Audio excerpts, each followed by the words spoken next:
சிவகாசி தொகுதி அதிமுக வேட்பாளரும் முன்னாள் அமைச்சருமான ராஜேந்திர பாலாஜி தீவிர வாக்கு சேகரிப்பில் ஈடுபட்டார்.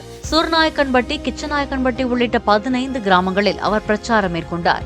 வரவேற்பு கொடுத்த மக்களிடம் பேசிய ராஜேந்திர பாலாஜி, மனிதநேயமுள்ள ஒரு ஆன்மீக பூமியாக இந்தியா வளர வேண்டும் என்றால் அதிமுக தமிழகத்தை ஆள வேண்டும் என்றார். அதிமுக ஆட்சி வளர வேண்டும், டெல்லியிலே மோடி இருக்க வேண்டும், தமிழ்நாட்டில் எடப்பாடி இருக்க வேண்டும் என்ற நிலைதான் இந்தியாவுக்கு உகந்த நிலை. ஒரு மனச்சாட்சி உள்ள, மனிதநேயம் உள்ள ஒரு ஆன்மீக பூமியாக இந்தியா வளர வேண்டும், வாழ வேண்டும் என்று சொன்னால் அதிமுக தமிழ்நாட்டில் ஆள வேண்டும். பொய்யை சொல்லி ஏமாற்றியே பிழைப்பு நடத்துகின்ற திமுகவை வீட்டுக்கு அனுப்புங்கள். உங்களுக்காக உழைக்கின்ற அதிமுகவை நாட்டுக்கு தளபதியாக்குங்கள், தலைவராக்குங்கள். எடப்பாடியாரை முதலமைச்சராக்குங்கள்.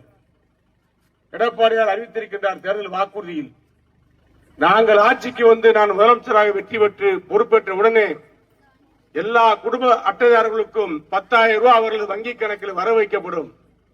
அதற்கு அடுத்த மாதத்திலிருந்து குடும்ப தலைவருடைய வங்கிக் கணக்கில் 2,000 ரூபாயும், முதியோர் பென்ஷன், விதவை பென்ஷன் இவர்களுக்கு 2,000 ரூபாய் வழங்கப்படும் என்ற அறிவிப்பானை விட்டிருக்கின்றார்.